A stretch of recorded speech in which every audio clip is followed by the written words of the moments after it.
بسم اللہ الرحمن الرحیم۔ غزوہ بنی قریظہ۔ جب آپ صلی اللہ علیہ وآلہ وسلم غزوہ خندق سے فارغ ہو کر گھر آئے تو وہ دوپہر کا وقت تھا۔ حضور اکرم صلی اللہ علیہ وآلہ وسلم نے ظہر کی نماز ادا کی اور سیدہ عائشہ صدیقہ رضی اللہ عنہا کے حجرے میں داخل ہو گئے۔ آپ صلی اللہ علیہ وآلہ وسلم ابھی غسل فرما رہے تھے کہ اچانک حضرت جبرائیل علیہ السلام سیاہ رنگ کا ریشمی عمامہ باندھے وہاں آ گئے۔ حضرت جبرائیل علیہ السلام ایک خچر پر سوار تھے۔ انہوں نے آتے ہی آپ صلی اللہ علیہ وآلہ وسلم سے کہا، اے اللہ کے رسول، کیا آپ نے ہتھیار اتار دیے ہیں؟ آپ نے فرمایا، ہاں اتار دیے ہیں۔ یہ سن کر حضرت جبرائیل علیہ السلام نے کہا، لیکن اللہ تعالیٰ کے فرشتوں نے ابھی ہتھیار نہیں اتارے۔ اس کے بعد حضرت جبرائیل علیہ السلام نے کہا، اللہ تعالیٰ نے آپ کو حکم دیا ہے کہ آپ اسی وقت بنو قریظہ کے مقابلے کے لیے کوچ کریں، میں بھی وہی جا رہا ہوں۔ اس پر حضور اکرم صلی اللہ علیہ وآلہ وسلم نے اعلان کرایا، ہر اطاعت گزار شخص عصر کی نماز بنو قریظہ کے محلے میں پہنچ کر پڑھے۔ اس اعلان سے مراد یہ تھی کہ روانہ ہونے میں دیر نہ کی جائے۔ آپ صلی اللہ علیہ وآلہ وسلم نے خود بھی فوراً ہتھیار لگائے، زرہ بختر پہنی، اپنا نیزہ دست مبارک میں لیا، تلوار گلے میں ڈالی اور اپنے گھوڑے پر سوار ہوئے۔ آپ صلی اللہ علیہ وآلہ وسلم کے گرد صحابہ کرام رضی اللہ عنہم بھی ہتھیار لگائی گھوڑوں پر موجود تھے۔ صحابہ کرام رضی اللہ عنہ کی تعداد 3000 تھی، ان میں 36 گھوڑ سوار تھے، ان میں بھی 3 گھوڑے حضرت صلی اللہ علیہ وآلہ وسلم کے تھے۔ اس غزوہ کے موقع پر آپ صلی اللہ علیہ وآلہ وسلم نے حضرت عبداللہ بن ام مکتوم رضی اللہ عنہ کو مدینہ منورہ اپنا مقام مقرر کیا۔ حضور اکرم صلی اللہ علیہ وسلم سے آگے حضرت علی رضی اللہ عنہ پرچم لیے ہوئے بنو قریظہ کی طرف روانہ ہوئے۔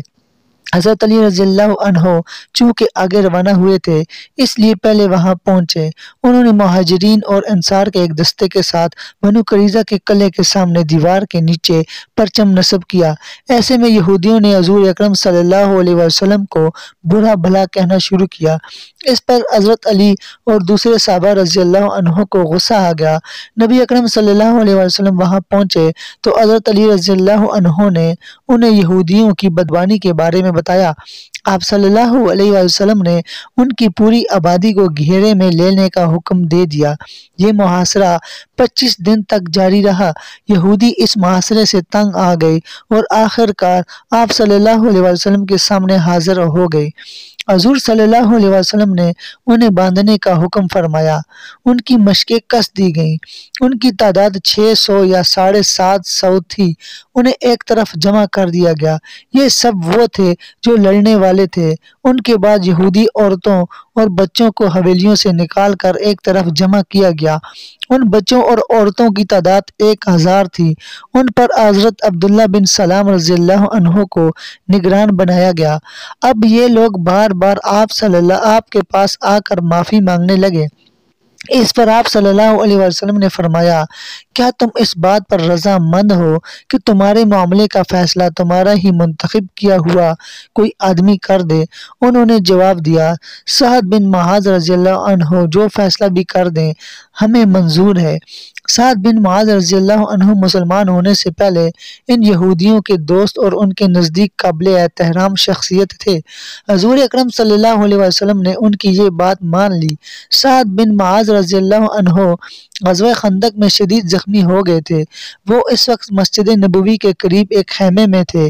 اب حضرت صلی اللہ علیہ وسلم کے حکم پر انہیں بنو قریظہ کی آبادی میں لایا گیا۔ ان کی حالت بہت خراب تھی۔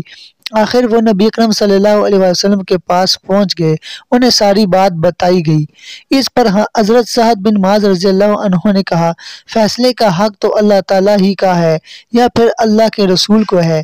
حضور اکرم صلی اللہ علیہ وسلم نے ارشاد فرمایا، اللہ ہی نے تمہیں حکم دیا ہے کہ یہود کے بارے میں فیصلہ کرو۔ اب انہوں نے اپنا فیصلہ سنایا، میں یہ فیصلہ کرتا ہوں کہ ان کے مردوں کو قتل کر دیا جائے، ان کا مال اور دولت مال غنیمت کے طور پر لے لیا جائے، ان کے بچوں اور عورتوں کو غلام اور لونڈیاں بنا لیا جائے۔ حضرت سعد بن معاذ رضی اللہ عنہ نے یہودیوں سے اپنی سابقہ دوستی کی پرواہ نہ کرتے ہوئے اتنا سخت فیصلہ اس لیے سنایا تھا کہ ان یہودیوں کا ظلم و ستم اور ان کی فتنہ انگیزی حد سے بڑھ گئی تھی۔ اگر انہیں یوں ہی زندہ چھوڑ دیا جاتا تو یقینی طور پر یہ لوگ مسلمانوں کے خلاف بدترین سازشیں کرتے رہتے۔ ان کا مزاج بچھو اور سام کی مانند ہو چکا تھا جو کبھی ڈسنے سے باز نہیں آ سکتا، اس لیے ان کا سر کچلنا ضروری تھا۔ ان کا فیصلہ سن کر حضرت صلی اللہ علیہ وسلم نے ارشاد فرمایا، تم نے اللہ تعالیٰ کے فیصلے کے مطابق فیصلہ سنایا ہے، اس فیصلے کی شان بہت اونچی ہے۔ آج صبح سحر کے وقت فرشتے نے آ کر مجھے اس فیصلے کی اطلاع دے دی تھی۔ اس کے بعد نبی کریم صلی اللہ علیہ وسلم نے حکم دیا کہ بنو قریظہ کی حویلیوں میں کچھ مال اور ہتھیار وغیرہ ہیں، سب ایک جگہ جمع کر دیے جائیں۔ چنانچہ سب کچھ نکال کر ایک جگہ ڈھیر کر دیا گیا۔ اس سارے سامان میں 1500 تلواریں اور 300 زریں تھی، 2000 نیزے تھے، اس کے علاوہ بے شمار دولت تھی، مویشی بھی بے تحاشا تھے۔ سب چیزوں کے 5 حصے کیے گئے، ان میں 4 حصے سب مجاہدین میں تقسیم کیے گئے۔ یہاں شراب کے بہت سے مٹکے بھی ملے، ان کو توڑ کر شراب کو بہا دیا گیا۔ اس کے بعد یہودی قیدیوں کو قتل کر دیا گیا۔ قتل ہونے والوں میں ان کا سردار حی بن اخطب بھی تھا۔ بچوں اور عورتوں کو غلام اور لونڈی بنا لیا گیا۔ اس واقعہ کے بعد حضرت سعد بن معاذ رضی اللہ عنہ غزوہ خندق میں لگنے والے زخموں کے باعث شہید ہو گئے۔ ان کے جنازے میں فرشتوں نے بھی شرکت کی۔ انہیں دفن کیا گیا تو قبر سے خوشبو آنے لگی۔ قیدی عورتوں کے بارے میں حضور اکرم صلی اللہ علیہ وسلم نے ارشاد فرمایا، جو عورتیں فروخت کی جائیں اپنے بچوں سے جدا نہ کی جائیں، یعنی جہاں ماں رہے وہیں اس کے بچے رہیں جب تک کہ بچہ جوان نہ ہو جائیں۔ اگر کوئی شخص اپنی لونڈی کو فروخت کرنا چاہے تو اسے اس کے بچے سے جدا نہ کرے۔ اس کے بعد آپ صلی اللہ علیہ وسلم نے قبیلہ بنو حذیل سے ان کی ناپاک حرکت کا انتقام لینے کا ارادہ فرمایا۔ بنو حذیل نے رجی کے مقام پر حضور صلی اللہ علیہ وسلم کے صحابہ کرام رضی اللہ عنہ کو شہید کیا تھا۔ یہ لوگ خود آپ صلی اللہ علیہ وسلم کی خدمت میں حاضر ہوئے تھے اور درخواست کی تھی کہ ان کے علاقے میں اسلام کی تعلیم کے لیے کچھ حضرات کو بھیج دیا جائے۔ چنانچہ حضور اکرم صلی اللہ علیہ وسلم نے اپنے 10 صحابہ رضی اللہ عنہ کو ان کے ساتھ روانہ فرمایا۔ ان لوگوں نے انہیں دھوکے سے شہید کر دیا۔ آپ صلی اللہ علیہ وسلم کو ان صحابہ کرام رضی اللہ عنہ کی مظلومانہ شہادت کا بے حد رنج تھا، چنانچہ ان لوگوں کو سزا دینے کا فیصلہ فرمایا اور صحابہ کرام رضی اللہ عنہ کو تیاری کا حکم فرمایا۔ پھر لشکر کو لے کر روانہ ہوئے۔ بظاہر تو شام کی طرف کوچ کیا تھا، مگر اصل مقصد بنو حذیل کے خلاف کارروائی تھی۔ منزل کو اس لیے خفیہ رکھا گیا تاکہ دشمنوں کو جاسوسوں کے ذریعے پہلے سے معلوم نہ ہو اور مسلمان ان ظالموں پر بے خبری میں جا پڑیں۔ مدینہ منورہ میں حضور اکرم صلی اللہ علیہ وسلم نے اپنا مقام حضرت عبداللہ بن ام مکتوم کو مقرر فرمایا۔ اس غزوہ میں آپ صلی اللہ علیہ وسلم کے ساتھ کافی تعداد میں صحابہ رضی اللہ عنہ تھے، ان میں سے 20 گھوڑوں پر سوار تھے۔ پہلے حضور اکرم صلی اللہ علیہ وسلم اس مقام پر پہنچے جہاں صحابہ کرام رضی اللہ عنہ کو شہید کیا گیا تھا۔ آپ صلی اللہ علیہ وسلم نے وہاں ان کے لیے مغفرت اور رحمت کی دعا کی۔ ادھر کسی طرح بنو حذیل کو پتہ چل گیا کہ مسلمان ان پر حملہ کرنے کے لیے آ رہے ہیں۔ وہ ڈر کے مارے پہاڑوں پر جا چھپے۔ جب حضور اکرم صلی اللہ علیہ وسلم کو ان کے فرار کا پتہ چلا تو صحابہ کرام رضی اللہ عنہ کو مختلف سمتوں میں روانہ فرمایا، لیکن ان کا کوئی آدمی مل نہ سکا۔ آخر حضور اکرم صلی اللہ علیہ وسلم واپس روانہ ہوئے۔ اس غزوہ کو غزوہ بنی لیحان کہا جاتا ہے۔ راستے میں حضور اکرم صلی اللہ علیہ وسلم ابوا کے مقام سے گزرے، یہاں حضور اکرم صلی اللہ علیہ وسلم کی والدہ کو دفن کیا گیا تھا۔ آپ صلی اللہ علیہ وسلم نے ادھر ادھر نظریں دوڑائیں تو اپنی والدہ کی قبر نظر آ گئی۔ آپ صلی اللہ علیہ وسلم نے وضو کیا اور 2 رکعت نماز ادا کی۔ پھر حضور اکرم صلی اللہ علیہ وسلم روئے۔ آپ صلی اللہ علیہ وسلم کو روتے دیکھ کر صحابہ کرام رضی اللہ عنہ بھی رو پڑے۔ حضور صلی اللہ علیہ وسلم مدینہ پہنچے۔ ابھی چند راتیں ہی گزری تھی کہ خبر ملی عیینہ ابن حسین نے کچھ سواروں کے ساتھ مل کر حضور اکرم صلی اللہ علیہ وسلم کی چراگاہ پر چھاپا مارا۔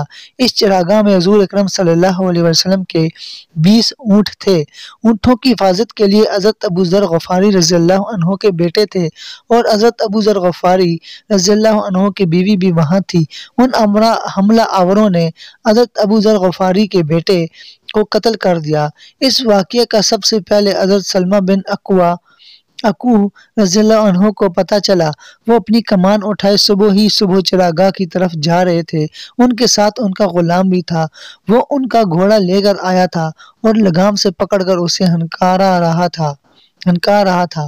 راستے میں ان کی ملاقات حضرت عبد الرحمن بن عوف رضی اللہ عنہ کے غلام سے ہوئی۔ اس نے حضرت سلمہ رضی اللہ عنہ کو بتایا کہ عیینہ بن حسین نے کچھ سواروں کے ساتھ نبی اکرم صلی اللہ علیہ وسلم کی چراگاہ پر چھاپا مارا ہے اور وہ حضور صلی اللہ علیہ وسلم کے اونٹوں کو لے گئے ہیں۔ چراگاہ کے محافظ کو انہوں نے قتل کر دیا اور ایک خاتون کو اٹھا کر لے گئی۔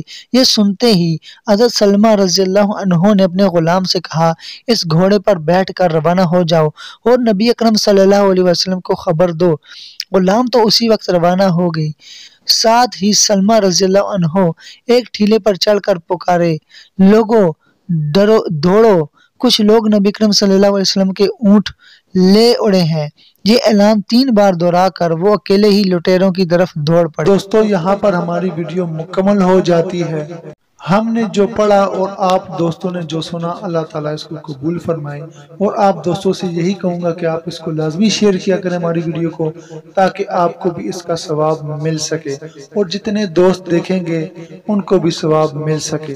اور جتنے بھی دوست ہمارے ساتھ منسلک ہو رہے ہیں، اگر وہ یوٹیوب پر ہمارے اس ویڈیو کو دیکھ رہے ہیں تو ہمارے چینل کو سبسکرائب کریں، ساتھ ہی بیل آئیکن کو دبائیں اور آل نوٹیفیکیشن پر کلک کریں۔ اگر فیس بک پیج پر دیکھ رہے ہیں تو اس فیس بک پیج کو فالو کریں اور وہاں سے اپنے دوستوں کے ساتھ شیئر کیا کریں، تاکہ آپ کو اس کا مکمل پورا ثواب مل سکے۔ تو انشاءاللہ ملیں گے اگلی ویڈیو میں، تو آپ انتظار کیجئے۔ اپنا خیال رکھیے گا اور آپ سے اجازت چاہتے ہیں۔ اللہ حافظ۔ اللہم صلی علی محمد عبدک ورسولک وصلی علی المؤمنین والمؤمنات والمسلمین والمسلمات۔